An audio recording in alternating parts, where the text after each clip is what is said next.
Welcome back to a Celtic State of Mind. I'm Paul John Dykes. That's Martin O'Neill's. And we are going on for our second emergency broadcast in one day.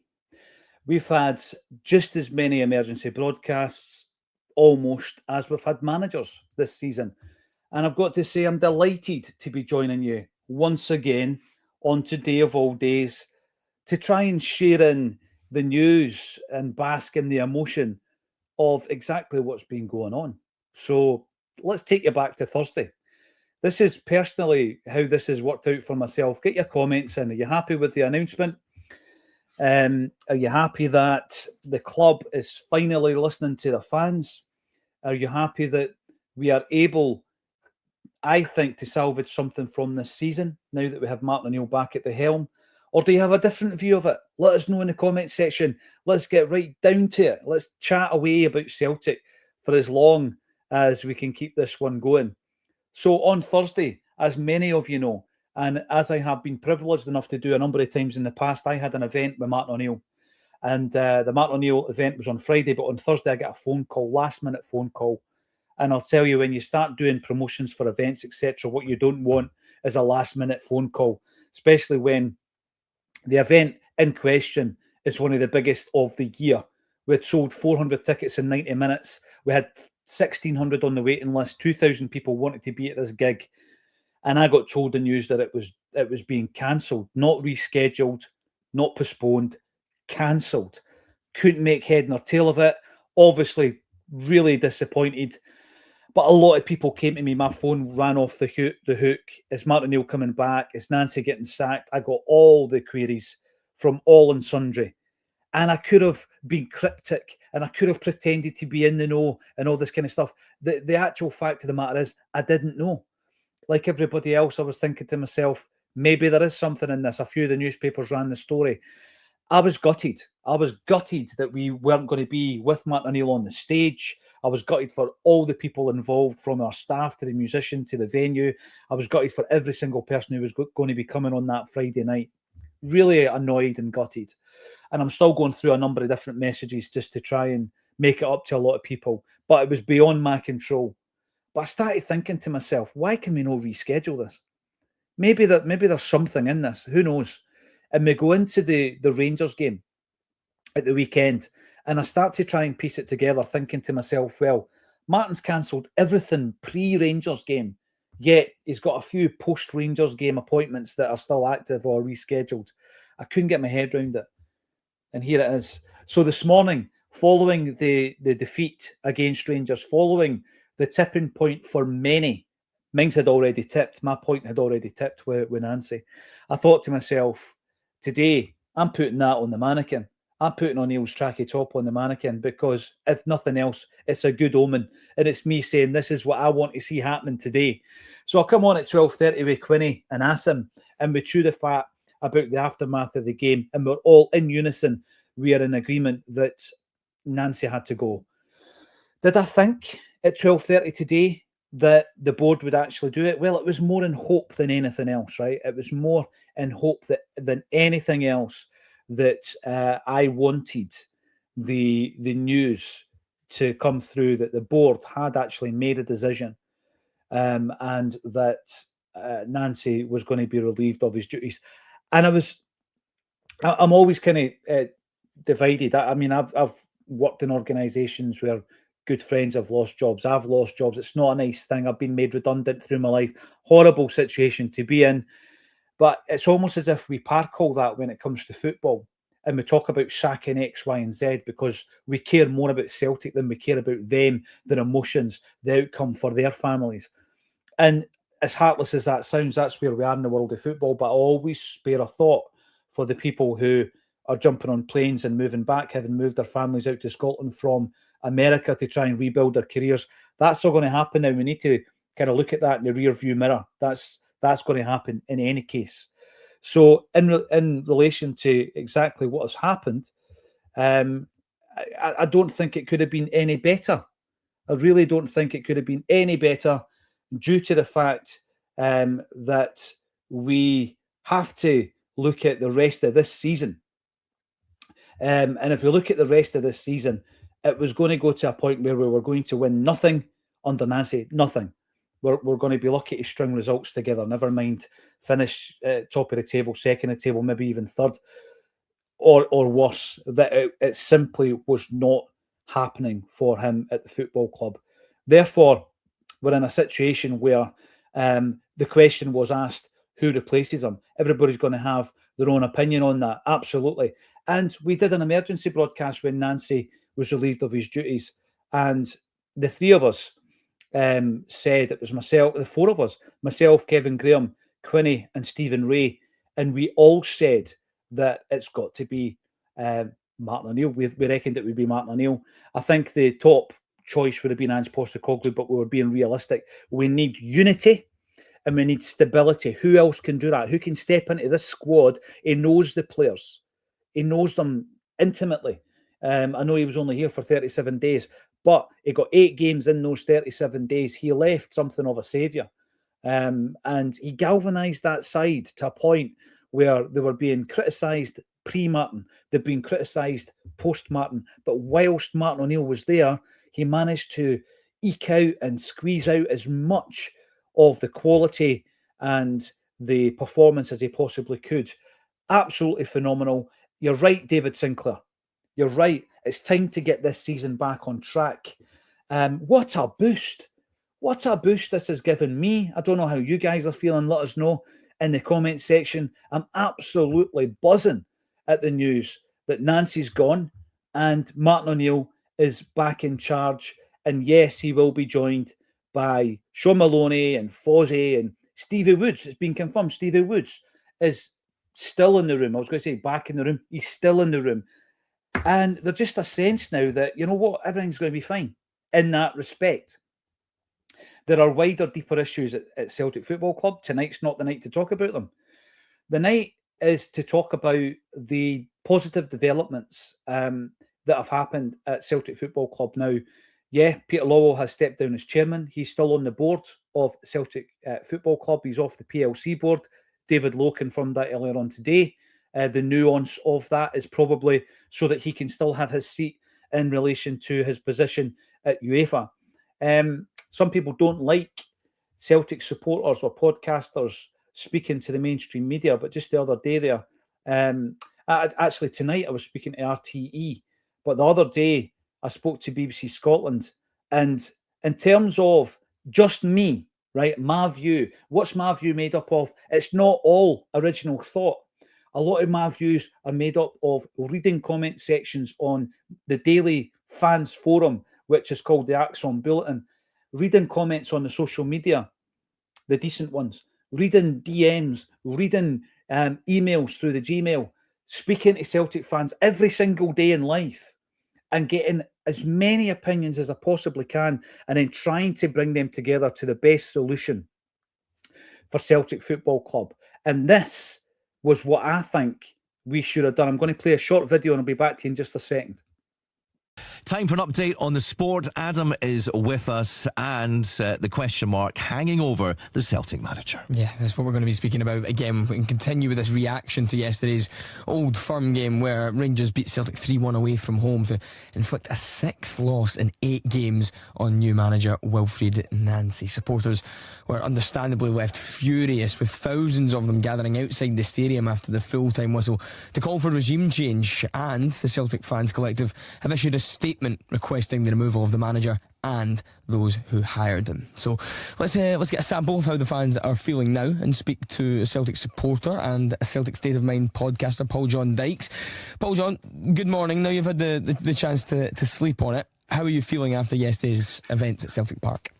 Good morning, Adam. There is mixed emotions, really, but the overriding feeling is one of frustration. And it's frustration because the only people who can't see what's wrong at Celtic Football Club and how to solve it are those with the power to do so. That's the overriding emotion that I'm feeling this morning. There's also anger, of course, that this Celtic board has taken us as a football club from the Allianz to also Rans in 11 short months.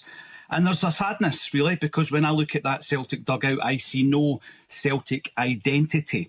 This management team is the first management team in the history of Celtic Football Club where there is not an ex-player in some capacity in the dugout. I don't think they get what this club is all about. Quite simply then, should Wilfried Nancy be sacked? He's got to. He's got to go. You don't have a manager at Celtic who can't manage to win games. Wilfried Nancy, on a human level, I have lots of sympathy for him. I really do. He's in the wrong movie, Adam. He's not at this level. He doesn't understand the gravity of a defeat to Rangers, a defeat in a cup final. He, his backroom team, and Paul Tisdale, who identified him, all should be relieved of their duties today. Do you think the board, or Dermot Desmond rather, will listen to that, whether that be with the removal of the manager or others at the club? This is one of the biggest issues, and I think it's going to highlight it to many more Celtic supporters. Dermot Desmond once said, if 1 million people told me to do something in a body of only 1,000,001, and I was the one, then I would take my own counsel. And they can shout and they can exhort all they like, and I will not change my opinion. That's an issue when you have someone with that level of power at the football club. If it comes onto Dermot Desmond's table and he says, keep Nancy where he is, Nancy will stay in a job. That's a huge problem at our football club. And we're in January now as well, so this is another, I guess, side story that's quite difficult. This is, of course, meant to be Wilfried Nancy's first transfer window, but he already looks to be on borrowed time. How does Celtic approach this? Do you trust Nancy with signings? Do you make more club signings? How really should January look, do you think? There's a lot of talk, Adam, around Nancy's system, a very specific system. It's a 3-4-3. How should that be so specific? We should be able to buy players, identify players and scout players all year round and then bring them to the football club. The manager has to rubber stamp every single signing. I don't trust the manager we have in place to bring in the requisite quality that we need to salvage anything from this season. So, no, we need to start working quickly, and announcements and people being relieved of their duties have to happen now. Of course, Wilfried Nancy has lost 6 of his 8 games in charge. His predecessor, the interim manager in Martin O'Neill, he won 7 of his 8 matches during that interim period in charge. If Nancy is to go, would you like to see Martin O'Neill back? And another part to that, do you think O'Neill would come back? Martin O'Neill should never have been allowed to leave in the first place. He wasn't asked to stay on, either as a manager or upstairs in the football department. Would he come back? I'm pretty sure he would. And he would give us a stability. I mean, it's quite a simple thing. You remove the management team, you bring in the one that we had under Martin O'Neill, you then let the fans back into the stadium, you sign 4 or 5 quality players, and you have the chance of winning a double. If you do nothing, you win nothing. Paul John, thank you so much for your time this morning. That was Paul John Dykes there from a Celtic State of Mind podcast. Apologies for the use of the old firm terminology. It wasn't me, it was Adam. Somebody else did it and ran away. Let's have a look at some of the comments. The reason I brought that up, that was my thoughts at the weekend. And 2 out of 4 ain't bad. So what we want now is we want the fans back in the stadium, and we want some quality additions to the squad. Because I think when you look at the weekend's game and some of the action under Wilfried Nancy, there's a lot of people saying, if only, this world of ifs, if only we had a striker, if only we had a goalie.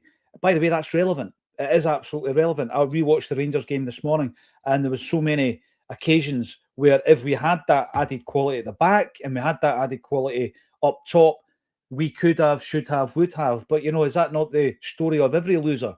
I think it probably is. We need to go in there and we need to buy this quality. My mind's been changed on the Schmeichel aspect to this. I was supportive of Kasper Schmeichel. I'm now looking at him thinking he's slower and getting down. He's not commanding his area. Even his ball work at his feet has been poor this season. I don't know if Martin O'Neill will see that as too disruptive in relation to coming back in and making too many changes in personnel, or whether or not he will gradually bring in Sinisalo. We shall wait and see. Paradise View, PJ getting the overtime sheets in. Not sure who I send them to. Martin O'Neill says, Dev Boy is back. Acsom live stream on its way. Why not? Why not, Dev Boy? We've also got WJ NEILL on the Twitter, which is what I still call it. The board deserve pelters, but at least they've acted decisively for once. We were going on about how a big club operates, and Celtic should start operating like a big club and behaving like a big club, which means making big, difficult decisions, sometimes controversial decisions. Is sacking a Celtic manager after 8 games controversial? Normally, yes. But not when he's only won 2 of the 8 games. 33 days in charge. And actually, I was asked earlier on today, what is Wilfried Nancy's legacy? His legacy is the fact that he's the worst Celtic manager we've ever had. That's it, unfortunately. Bev Boy, Wilfred gone, Tisdale gone, Martin O'Neill back in the building. Things are looking up. Season is salvageable. Yes, it is. Now, the boost, talking about what happened on Thursday with regards to the event. So what happened was I had to obviously devise the wording of the announcement. I had to contact every individual ticket buyer via email, had to obviously go through the refund process. Now, anyone who has contacted me in relation to the refunds, by the way, this is a slight side note, I will get back to you in relation to the booking fee. There's a booking fee that doesn't come to us. It goes to Skiddle, which is the ticket platform. We don't see the booking fee. It doesn't come back to us, and apparently it doesn't come back to the ticket buyer, which is part of their terms and conditions. Anyway, we're not going to argue the toss about that, but what we will do is we'll give you 2 complimentary VIP tickets for our next event. Might not be with this man in the next 6 months anyway, but the next time we have a big event, I will make sure that you're there, and that should make up for the couple of quid that you might lose out on the booking fees. Jean-Paul II. Anyway, what I was saying was I worded it knowing that no matter how I worded it, people were going to speculate that Martin O'Neill was back in the building. Did I know? I could pretend that I did. No, I didn't. The fact that I put that on the mannequin, it was symbolic. It was more in hope than knowledge. The Blessed One returns. Should have never appointed Nancy in the first place. And by the way, can I just say, Jean-Paul, that's not even with hindsight, is it? People were saying that at the time. And I think as Celtic supporters, we've kind of been burnt in bringing in a name in Ange Postecoglou, particularly after the Eddie Howe thing. So obviously similarities, but it's not a polar. It's not exactly what happened. But we had our sights set on Eddie Howe. We had the disappointment of that deal not going ahead. We bring in Ange Postecoglou, and I know that there are global football aficionados who would have known who Ange was, and certainly Celtic Down Under did. But the rest of us were doing our research on him. I don't think everybody was sold on Ange, and a lot of people said that, and it pretty much came back to bite you on the backside. So a lot of people, I think, had learned from it. Nancy comes in, we'll give him a chance. He's coming from the MLS, doesn't matter, we'll give him a chance. And I think a lot of us did that. We probably would do that anyway, wouldn't we? Give the gaffer a chance. And I think we were willing to do that. A combination of many things, mainly results, but also just the manner of the performances. The way that the team didn't seem to buy into Nancy. There was no connection between the fans and Nancy. That wasn't all on him, actually. I don't think the club covered himself in glory in terms of his unveiling by banning fan media, which was a bad move, I would have thought. But also in relation to the press conferences, didn't inspire. The one that he did on Friday was nothing short of bizarre. That will now be viewed as his kind of parting words, if you like. Did he know? Did he know on Friday that he was on his way out? Because that was a different kind of style of press conference that Nancy gave. Some people said it was fire in the belly. I thought it was all over the place. Felt a bit sorry for him, actually. He was going out swinging, wasn't he? And at the end of the game, he was embraced by the Rangers manager. But he didn't wait to shake the hands of any players, his own or the opposition, or indeed the officials, which basically is just a generic default at any level of football when he didn't do it. Did he know at that point he was walking up that tunnel for the last time? Probably. The Blessed One returns. Should never have appointed Nancy in the first place, says Jean-Paul. And we've got Lee Walker saying, welcome back, Martin O'Neill. Now get us a decent striker. Board are actually being proactive. Well, yeah, we are now. Are we? No, I think we're being reactive. We're reacting to the dysfunctional nature of this season, where we found ourselves, the fact that we had almost backed ourselves into a corner, and if we continued to back the manager, we were waving goodbye, we were waving the white flag. If we did nothing, we'd have won nothing. That was my parting gambit, if you like, on that interview that I did. And absolutely, I agree with that. And by the way, we've got to say it. Some of the performances under Martin O'Neill weren't great, but he managed to find a way to win games, and he's got that winning mentality. And between now and the end of the season, yeah, I'd love to go on an unbeaten run. It's unlikely. It's unlikely that's going to happen, but I think we will win more games than not. I think that we will bring in quality. And obviously, we've been talking about the type of player that has come in or is due to come in already. Martin O'Neill, having taken this job until the end of the season, I think there'll be conditions. There'll be a couple of conditions. There might be a condition written into that, and I'm not talking financials here, whereby if this is a success, and a success this season's winning the league, if you manage to win the cup as well, brilliant. But if you win the league, then there might be an extension on the contract. If you win the league, there might be an opportunity to move upstairs. Now, there's a couple of different options there, and this is something that we said at the time when he left. I like the idea of having someone from a footballing background being in the boardroom.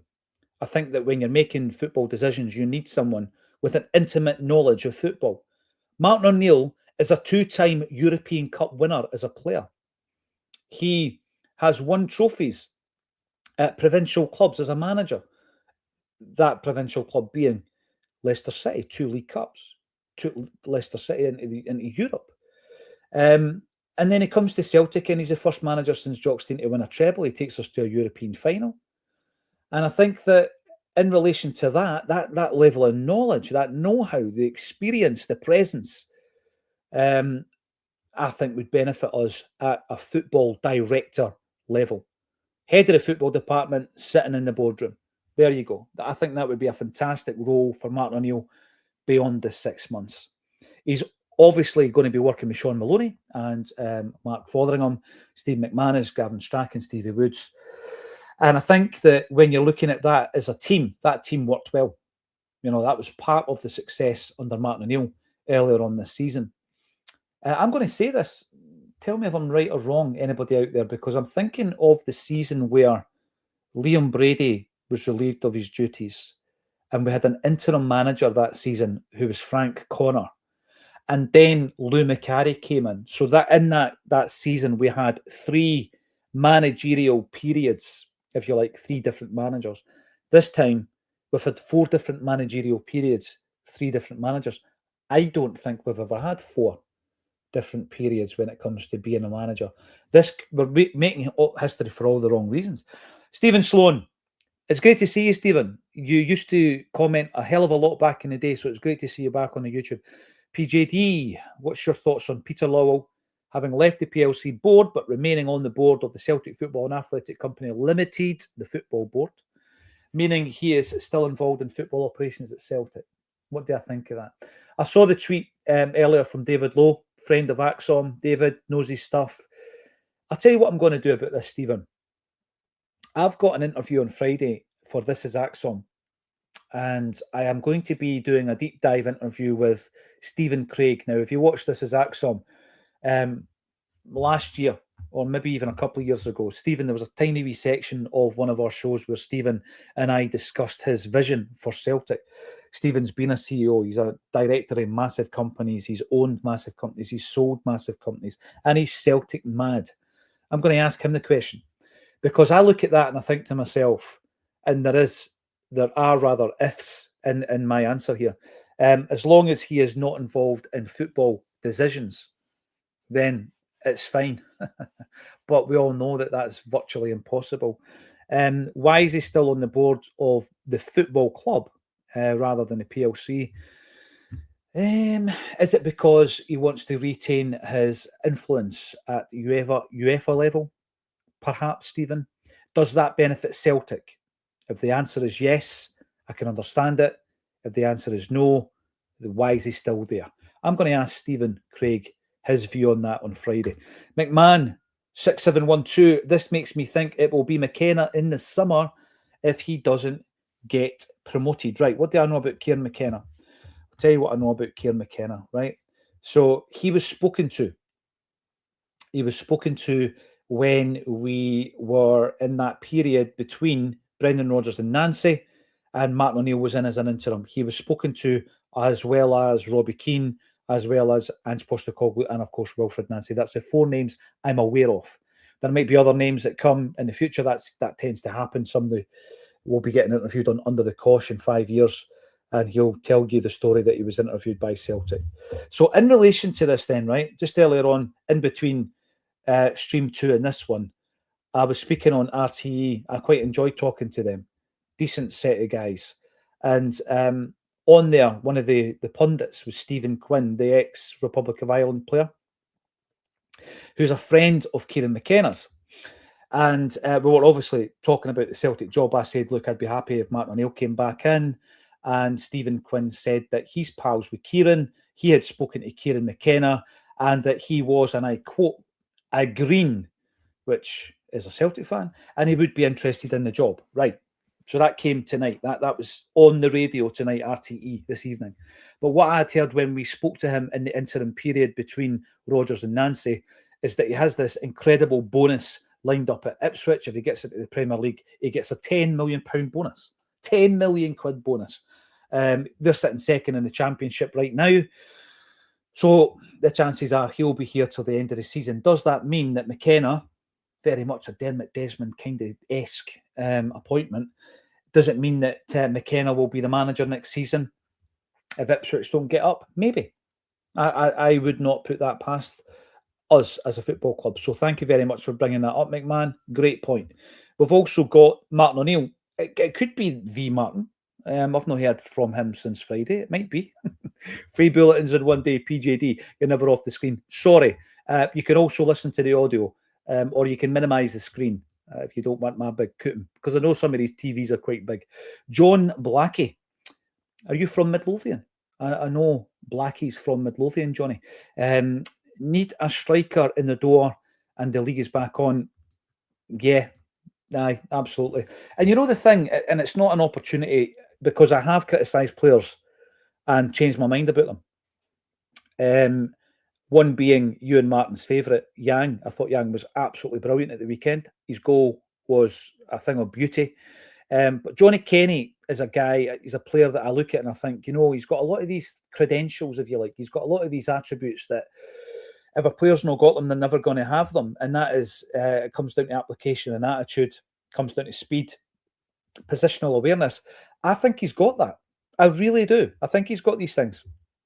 But what he doesn't have is the quality of finishing that you require to be Celtic's number 9. So there was a few things at the weekend that he did really well. On one occasion, he drops deep, he holds up, plays he's got strong upper body strength. He's got loads of that. And he holds the ball up and he holds it up and he turns around, you know, the Viduka style of playing striker. And Brendan Rodgers tried to get Adam Ida to play this way and it didn't quite work. Ian Acho's very good at it. You drop to the point of the semicircle, you hold the ball up, you spread it wide, you get back in the box. And he does all that. And he even gets back into the box because he's got the pace. But when the ball's whipped into him, he generally misses. So I do agree with you. We need quality up top, number 9. That's what we need. Celtic need a 30-goal-a-season striker. By the way, Ian Acho is a very good striker, but are we ever going to get like a run of games out of Ian Acho without injury? I'm not so sure. So that's my big concern with him. A wise appointment and a very wise man, Dev Boy, a very wise man indeed, Martin O'Neill. When you're talking about wisdom, I think the two big things for me are stability and unity. He brings both, doesn't he?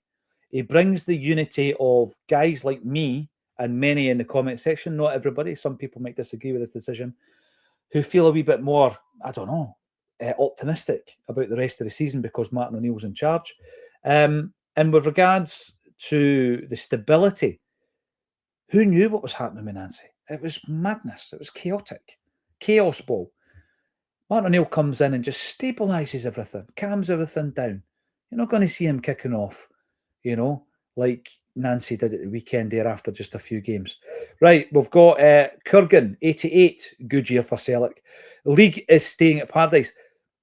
Asked me that on Saturday night, Kurgan, and I'm saying it's not. It's gone. It's away. And Rangers or Hearts are going to win the league. Now that Martin O'Neill's back at the helm, and we've got that stability, and we've got that sense of unity, and again, we're talking about conditions. What are Martin O'Neill's conditions for this January? When you think about personnel, we don't have a head of football operations. We don't have a head of football scouting at the moment. So Martin O'Neill's going to play a massive part, as is Sean Maloney, in identifying and bringing in players. And it is now the 5th of January. So we've got just over 3 weeks now, which is no time at all. If this was a fully functioning football club, a lot of the work will have been done, a lot of the scouting will have been done. It would really be a case of Martin O'Neill looking through the shortlists of players, talking to the prime candidates and targets and saying, I like the cut of this guy's jib. He's going to fit in my dressing room. He's going to fit into the system that I want to play. And he's got the passion and he's got the desire to make it at Celtic. He understands the standards and the levels that are required to be a Celtic player. And at that point, you can bring him in. So the identification process of a shortlist should already have been done, unless Martin O'Neill and Sean Maloney have got other players in mind, like the Iheanacho and Schmeichel scenario with Brendan Rodgers. The saviour is back, says Martin Tierney. Yes, and it's a good feeling the night that he is back. Paul, God almighty, seen you more than my wife today. Don't tell her. I'm delighted. Yes, as I came in, the Wayne and the missus were singing the Martin O'Neill song. You don't really need to learn the lyrics, but they're happy as well that I'm at the house. Here we go. Jake from Windy City. Where is the Windy City? Chicago. There we go. Is that what it's called? Martin should never have left. Totally agree with you, Jake. Glad he's back. Keep up the great work, guys. Huge listener and supporter from Chicago, USA. It's an absolute pleasure, because I think what happens is a lot of people come up to me, particularly at the events that we do in the fan zones, and say, Acsom was brilliant during lockdown. It was great. It was one of the things that was like a float in the swimming baths, and we could hold on to it, and it was a community and this. But it was the same for me, getting up in the morning, knowing that at 12:30 every single day, without missing a beat, we would be on live. How do you do that? Well, you need to prepare. So that takes about an hour, then half an hour to get set up. So it gave me that routine. It gave me that purpose as well. So it was good for me. It was it definitely was a shared community feel. So thanks everybody for sticking with us. There's people who found us during COVID. There's folk who have found us in the last few weeks. Stick with us, guys. There's lots more that we're going to come out with. And thanks for everybody who supports us in this way as well. Give Martin O'Neill a decent budget to bring in a striker. What is a decent budget? Because I started getting a wee bit concerned about some of the signings we were bringing in this window. And to the point where we brought in a loan deal. So there's the short-termism of that initially. And we also apparently are in the process of bringing in the £2.5 million now, Maccabi Netanya winger Jocelyn Tabi, 20-year-old. And I looked at that, thought to myself, that's a backward step. We've not scouted this guy. He's been offered to us on a plate. What's happening with our recruitment? Now, Quinny made a good point earlier today. It's just hard to see through the woods for the trees at times. We're so focused on the stability. We're so focused on Nancy out, O'Neill in. We're so focused on bringing in players for the here and now that slot into the starting 11 and improve the quality of the team, that maybe that's the reason why I'm looking at that player and going, look, I've not got any time for that type of signing. That's a project signing. He might be a player in 3 years' time. A fully functioning football club will be doing both.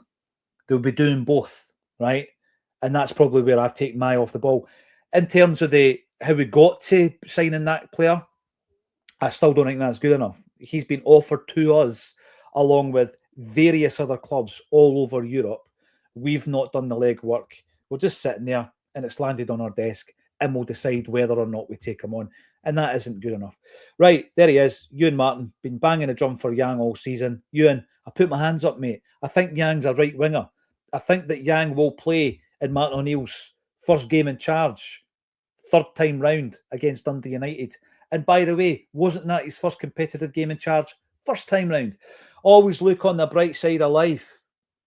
There you go. I remember singing that at Tynecastle when they beat us 3-1 in the pouring rain. Celtic's goal, equalising goal. In fact, we went ahead 1-0, then they beat us 3-1. And our goal was scored by Tommy Coyne. Martin O'Neill is responsible for making Yang a real Celtic player. Please, board, don't sell him just when his Celtic career is taken off. And that's a good point, Ewan, because he is a guy, along with Dyson Maeda, where there's a lot of talk about him leaving Celtic. Birmingham City. He spoke to Birmingham City in the summer, and we didn't get our act together. We did not have a right winger in the building in time to allow Yang to leave. We were willing to let him leave. I seen a player at the weekend who was like turbocharged. And I spoke about his upper body strength improving, his running power improving. You know, I'll tell you one thing, and I'm not saying he's ever going to be worth the same amount of money, Ewan, right? But you know, in terms of the strong runner, the dribbler who can run with pace, but with strength. We've had a couple of wingers in the past who are much lauded, who didn't have the strength. They actually didn't have the strength to step up to another level. And I'm going to give you two examples, but please don't get me wrong on this one. I'm not saying he's as good as these guys, but in terms of being a strong runner as a winger, he's better at that element. First one's Paddy Roberts, and the second one is Nicholas Kuhn. And I'm going to back that up by saying every single time they go to a higher level, they get found out because they don't have the strength or the running strength to get past these athletic defenders. Nicholas Kuhn has proven every time he gets that step up to a bigger league, doesn't work out for him. Same can be said for Paddy Roberts. Paddy Roberts found his level, right? Eventually, after being promising at Man City, promising at Fulham, promising at Celtic playing in the Champions League, he never quite reached the top level. And I'm not saying Yang's going to, but there's that element of his game that is better, and it's the strength of running. I'll tell you something that I would do. If I'm the manager of Yang, I would just continually show him that goal and say, just run at them. Just keep running at them. Terrify them. Run in between them. Take 2 or 3 of them on. I mean, even his final ball was better, Ewan, as well. So there you go. Maybe I've been converted into a fan of Yang. Footy Mad, thank you for supporting the channel. Means the world, and it allows us to do things like set up a studio, which is what we're in the process of doing. John Mullane. Nancy must have been gone even winning the derby. Well, I've asked the question, do you think this decision was made around about the time that my event with this man was getting cancelled? Do you think it was made then? Do you think that was on Nancy's mind, that he was on borrowed time when he goes in and he kicks off in the press conference? It makes more sense now. Get a Grip is singing the Martin O'Neill song along with my bairn and my missus. Let's bring in a few other comments as well. We're 37 minutes into the live stream. We're about 10,000 strong. And I wonder if some of the trolls who have been jumping onto our live streams recently are on tonight, because I don't think you'll be enjoying it as much if you are a Rangers fan. And they have been on our streams over the last few evenings. Celtic Supernova. If Martin O'Neill wins this league, considering everything that's happened, is it his biggest achievement as a Celtic manager? That's a good question. Is it as big as winning a treble for the first time since 1969 at Celtic? Is it as good as getting to a European final? I know what you're saying. I think it would be a good Netflix documentary. I'll tell you that much. What else are we saying in here? Let us know. Let us know in the comment section what your thoughts are on this. Here we go. Sean PJD joining the Yang. I'm in it. I'm waiting for my wee badge that you used to get when you were in the Dennis the Menace and Nasher Club. Wee furry Yang badge. Send it over, Ewan. You're responsible. Bowie could be a hero. I think we're maybe talking about, are we talking about a player? Bowie. We're not talking about Ziggy, are we? Here we go. Bowie could run from station to station all day long, Sligo boy. I think this is going to continue, isn't it? Bowie's nowhere near clinical. Can't remember that tune, Celtic follower. Get a striker in. Yeah, we need a striker. We absolutely do. And I'll tell you something, we're creating enough chances that a striker worth his salt would be all over that. We are, of course, talking about Hibs' version of Bowie, not Ziggy Stardust. Might be a rebel. That's going to stick, isn't it? Keep them coming in. I'm quite happy to stay here for another 5-10 minutes when there's 10,000 Celtic fans talking Celtic.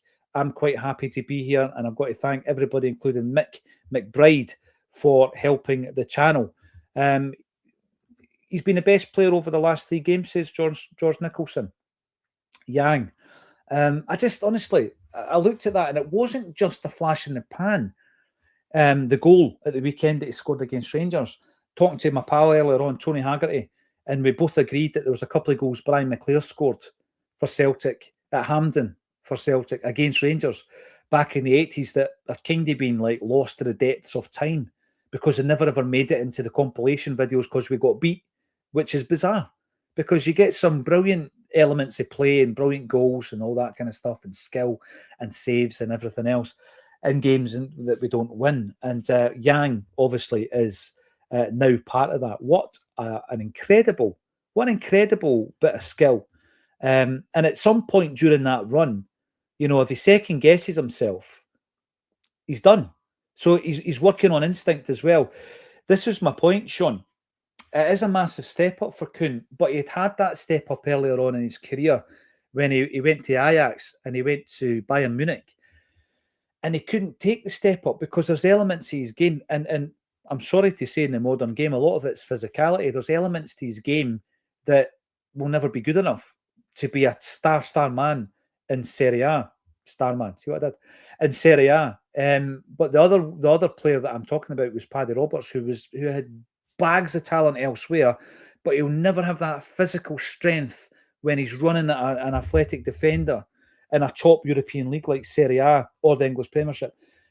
They're just not going to have it. And again, listen, don't get me wrong, I'm not saying Yang is going to be a star in Serie A or the English Premiership, but he does have that element. He might not have some of the other talents and abilities of a Paddy Roberts or a Kuhn, but he's definitely got the strength, and I think it's something that he's worked on. I've got it in good authority that Martin O'Neill worked a hell of a lot off the pitch with Yang and Arnie Engels. So I'm hoping to see the pair of those players fulfilling their potential with Celtic for the rest of this season at least. Yeah, thanks everybody for getting involved. 10,000 live. A 73-year-old. Look, chemical gases. I wonder who you support. Yeah, 73-year-old, and he's coming to get you, that's for sure. Because I know for a fact that you'll be quaking in your boots. Otherwise, why would you be on here tonight of all nights? Yang is a new player. He's like a new player, says CFC. Yeah, he is. Now, Greta Grip says there's a way to dry his hair. Nice. Thanks for that personal disclosure. And what else have we got? Yang is a player, says Scott Brotherton. Just needs a bit of consistency. Absolutely, you're right. Listen, Charles Maguire, good name that. My mother's Maguire from County Donegal. Cameron, but obviously her mum is Maguire. Would Kyogo score with that service and Martin and Fozzie motivating him? Aye. Yeah, he would. But I know for a fact, in fact, let me just go to the I'll ask a question and I'll get the live responses. Would you take Kyogo back? Because this is a question that keeps coming up. It's almost as if, you know, we've got unfinished monkey business with certain players and we always want them back. Would you take Kyogo back? Let's have a look at the comments as they come in. There we go. And we'll get, I think, a 50-50. I think we're going to get a 50-50 with regards to Kyogo. Yeah. And I think actually we're probably leaning towards more no's than yeses. But it's a mixed bag. It is a mixed bag. And every time I ask that question, it's a mixed bag. Paul, I love the player as well, but no. I think what I would say is we're talking about Kyogo in the hoops, aren't we? And maybe not even in his last 18 months in the hoops. We're talking about Kyogo under Ange. Now, that Kyogo no longer exists because that Kyogo played under a different system when Brendan Rodgers was in charge. He was less prolific. And then he went to France and barely kicked a ball. And now he's at Birmingham and he's barely kicking a ball. Has he scored? One, maybe, for Birmingham City. So I think what we're doing is we're thinking about the Kyogo that we loved under Ange Postecoglou. Yeah, absolutely, Kieran McFadden. It's absolutely intriguing to do the old genealogy, isn't it? And find out about your roots. Like a lot of people I know, it very similar in terms of the background coming from somewhere in Ireland during the 1880s, and obviously landing in either, Leith or Liverpool or somewhere where there's a port. And obviously a lot of the work was in farms or in pits, and that's what took my family via Hamilton to the Fife Pit villages. And I find it quite interesting. And I remember even at school, and then later on at work, people wondering why there was a bit of a twang to the accent of a lot of Fife villages. And that's because most of their grandparents would have probably came over from the West. Strange love the doctors not having Kyogo. There we go. It's divided, but maybe veering on more no's than yeses here in terms of. And again, it shows a lack of recruitment strategy when we're just going back the way to players that we already know. And yes, I have previously loved. We're almost 11,000 in the chat. We're on for the third time today because Martin O'Neill is, for the third time, Celtic's manager. How's that going to look against Dundee United? There we go. Let's have a wee chat about that. I was getting frustrated with this so-called system under Nancy. I never seen a system. What was the system? Was the system that we would get beat? I mean, this is the thing, right? You can come in and with all your newfangled coaching ideas and all your methodology and all your psychology and everything else. And when you're getting spoken to about or questioned about your team every so often dropping in like an extract from a coaching manual, it is absolute psychobabble, right? And that's exactly what a lot of modern coaches do. And I've spoken to people who, in all walks of life, they want to baffle you with science. This is football. And a lot of people try to, I think, complicate it so that they seem more qualified to talk about it or be involved in football than you and I. Some of the best takes I hear is on Celtic fan media. Guys who are unqualified, apparently, to talk about football. And I'm not saying me, I'm just saying, across the sphere, we've got some great channels, Celtic fans. Need Green Brigade sorted now? Yeah, that was point 3, John, of my 4 points to get us back on track, get the fans back in the stadium. That at the weekend was just a disgrace. The fact that we had the Union Bears up to their knees in the usual blood and the Green Brigade were locked out. Ridiculous. I mean, in years to come, when that goal that Yang scores is shown again, and you're asking, somebody's asking you, why was the seats covered in tarpaulin? That's because we decided to lock out our most colourful and loudest fans for a derby. Bizarre. Boys not singing in protest. Thanks everybody for supporting the channel. Love Kyogo. But that ship has sailed. I believe it is. But remember back in the 80s, we always wanted Charlie Nicholas back, didn't we? We always wanted Charlie back. Barry James, music. I would like to hear your music, Barry. Evan Ferguson, 6-month loan, Europa League final win. Here's something to think about, right?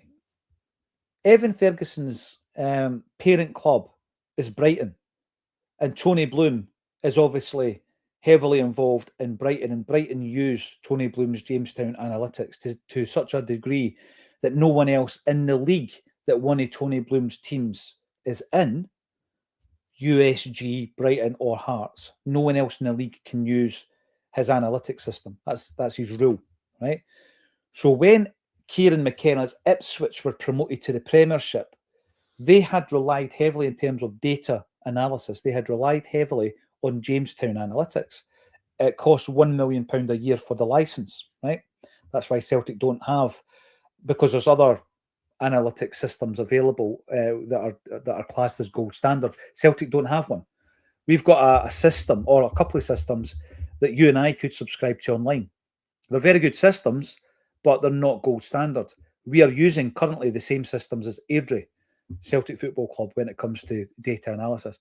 But Kieran McKenna's Ipswich were using Jamestown analytics until they got to the Premiership. Then they weren't allowed to use it. Evan Ferguson is his parent club is Brighton. Would Tony Bloom allow their striker to come to Celtic? I don't think he would. I actually don't think he would. If Tony Bloom thinks that that's going to damage Hearts' chances of winning a league this season, I don't think that he would allow Evan Ferguson to leave Brighton, even on loan, to come to Celtic. Right, let's hear about the Dundee United game. How are we going to line up? How's it going to look? How's it going to look against Dundee United? I think what we could do is we could have a look actually at maybe how Martin O'Neill lined up before, because obviously the shape was different, wasn't it? And how are we going to line up in his first game back in charge, his third debut, as it were? And let's see if I can find a lineup that Martin O'Neill had previously used. Let's say for the game against Rangers, for example. It would be interesting if I could pull that up, and I'll keep looking. So let us know what you think the starting 11 should be against Dundee United. We're going to start off with a goalkeeper, ladies and gents. Are we going to play with Kasper Schmeichel? Are we going to play with Kasper Schmeichel in goals? There's a question for you, because I think that up to this point, my answer was always yes. But recently, I'm not so sure. But I spoke about stability before. So in terms of stability, does he get the nod? Let me know what you think. We've then got, obviously, a back four. We've got a back four. We play with right backs and left backs under Martin O'Neill. He's going to revert back to Trusty and Scales, isn't he?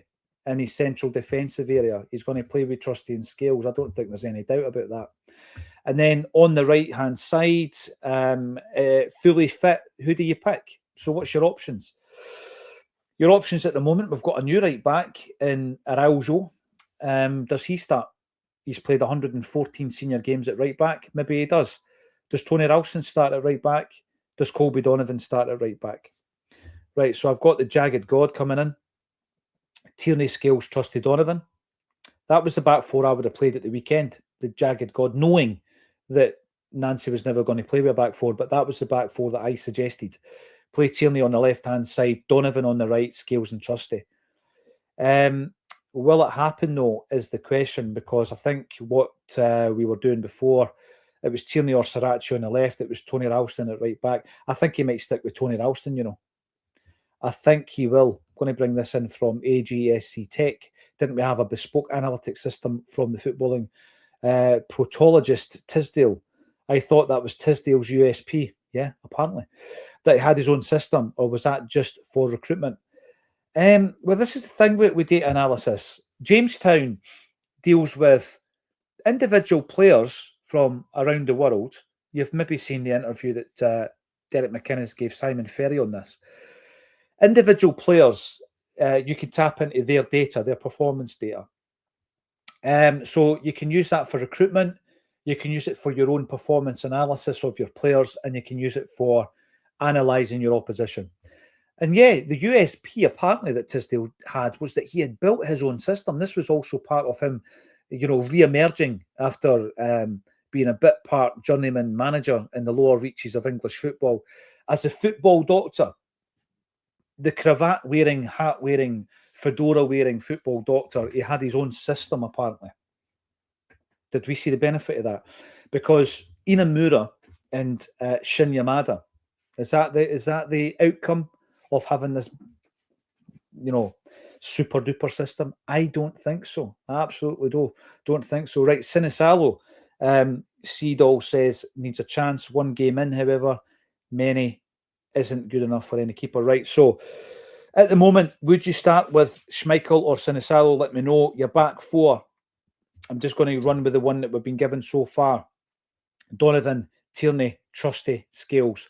Flat back four. Right, your two pivots. Are we sticking with Engels and McGregor? Because having watched the game back, and sometimes this gets lost in the disappointment of the defeat, I actually thought Engels played pretty well. And I was saying earlier on to Tony, who you'll remember from his days at Acsom, good friend of mine, Tony Haggerty, Engels is, forget about him scoring goals like Matt O'Reilly. He's not Matt O'Reilly. He's not going to score that level of goals. He's going to get penalty kicks, but he's not a goal scorer. So forget about that for a minute and think about him is that deep-lying midfield player. And look at the way that he does two things from that position. So the right-hand side of the two number sixes, if you like. He can pick out a pass from deep in his own half on the right-hand side. He can pick out Maida on the left wing. Probably better than anybody else on the park. Tony Ralston's pretty good at it as well. But he also plays a ball over the top. So when he's going down the right, he'll play like more of a dinked ball over the top. And he played that a few times for Yang, right? But when he's going across, he plays a diagonal ball, which is sensational because it's defence splitting. It gets in behind their defenders and it stops you from playing 2 or 3 passes to get there. Engels is brilliant at that. Callum McGregor was in for a lot of flack. You watch him go now that Martin O'Neill's back. He's got to recapture his form. What we then did, I'm looking at the shape of the game against Rangers in the semi-final of the League Cup. We then had 2 wingers and we had like a number 10 behind the striker. So who's your 2 wingers? Well, you and Martin, it's maybe taken 18 months, mate, but I now agree with you. On the right-hand side, I am playing Yang. Up top, I am playing Maeda. And on the left, I don't think McKeown's a left winger. I don't think he's a left winger, but I don't think he had a bad game against Rangers, McKeown. He's never a left winger. He really isn't. So that's something to debate, actually, if McKeown starts the game or if the returning Tuneke gets thrown right back in because he's back, his country bombed out, I'm sure, of AFCON. And then who's your number 10? What's your options? Well, your options are Rio Hatate or Benjamin Nygren. So who do you play in there? Well, I wasn't impressed with Nygren at the weekend. I think that in terms of the press, Rio is much, much better than Nygren. But when you look at Nygren's output, he's scored and assisted more goals than anybody else in the squad. So there's your debate. Let us know what you think. Engels and Kalmak, you agree for Eversell? Luke, spot on. Would you play him as a left winger, or do you think he's more of a left-hand sided number 10? We were playing with 2 number 10s, weren't we? Many thanks, says Kusk, for your hard work and unexpected overtime today, Paul. No, I appreciate you tuning in. And believe me, I'm talking about Celtic. I love talking about Celtic. That is what I do. And to be able to have a platform where sometimes you are venting your frustration, sometimes it feels like a therapy session. It works for me the same as it works for everybody else. What's the situation of young Osmond at the moment? That's a good question because he only got a game under Martin O'Neill when he got injured. And it was such a shame that he got injured when he did. Now, the Flying Haggis reckons Nygren instead of Hatate. I think that's a debate. I think that's a discussion that we could probably have all the way through this week. McKeown is number 10, says Paul Leinster. By the way, Jota next season, left wing all day long, Tony. All day long. Martin O'Neill did tend to go for Hatate. I think Hatate is the type of player that needs an arm around his shoulder to perform, Frankie, even in this modern day where we sometimes look at players as commodities. He is the type of player that needs that attention from the manager, and I think Martin's the man. Ian Corbett would play Forrest on the left. Did Forrest play a lot of games under Nancy? Not a great deal, I don't think. Dyson on the left wing, Kenny up top. Colin, I understand why you would say that. As I say, I think Kenny's got a lot of attributes. And who did he play his best football under? Was it Martin O'Neill? Possibly. So he might come in and he might be able to, reignite what Kenny was doing last time round. Hatate divides opinion, Michael. Hatate can't be anywhere near the starting 11, says Michael Collins. The Slabber and Cabbage, always a pleasure to see you. Hatate out, Ralston out, Scales out, Maida out, Casper out. I agree with some of that. I can understand if Casper is rested. Maida starts for me. I still think Maida's our best striker as it stands. Get a game in front of Kenny and get a game in front of Shin Yamada at the moment. Scales comes back for me. I thought he was excellent under Martin O'Neill, and I think the left-hand side of the central defence is his best position. A great point was made earlier on by Stephen Rain. It's hard to disagree with this. Scales kind of disappeared after the Roma game, and that was after that game, Evan Ferguson, his international teammate, said the Celtic players don't know what they're doing. Where did that come from? Engels is a bottle job. Well, if he is Beaks, Martin O'Neill needs to work with him. He needs to work with him. We've got 6 months with him, right? So rather than having 8 games on, he's got 6 months with him. I think Martin O'Neill could be a revelation for guys like Engels and people like Johnny Kenny and also the aforementioned Yang. I think this is the right move for all of these players. Thank you, every single person, for getting involved 3 times today. I'm going to put my hands up. No matter what happens, I'm not coming back on tonight. So go and enjoy the rest of your evenings. 12,000 of you plus on to talk about Celtic. Things are turning round. They are turning round. And I'm delighted that we're all here. We're all here to enjoy and anguish and everything else and share on Acsom, blow by blow, what's happening. Let's be honest, nobody knows what's coming next. Absolutely nobody. I could have pretended I was in the know on Thursday. I could have pretended that's why that was on the Mannequin the day. I've not got a clue what's coming next this season, of all season. Yeah, it's been fun. Thank you, every single one of you, for getting involved. We're not coming back until 12:30 tomorrow, but join us then on A Celtic State of Mind.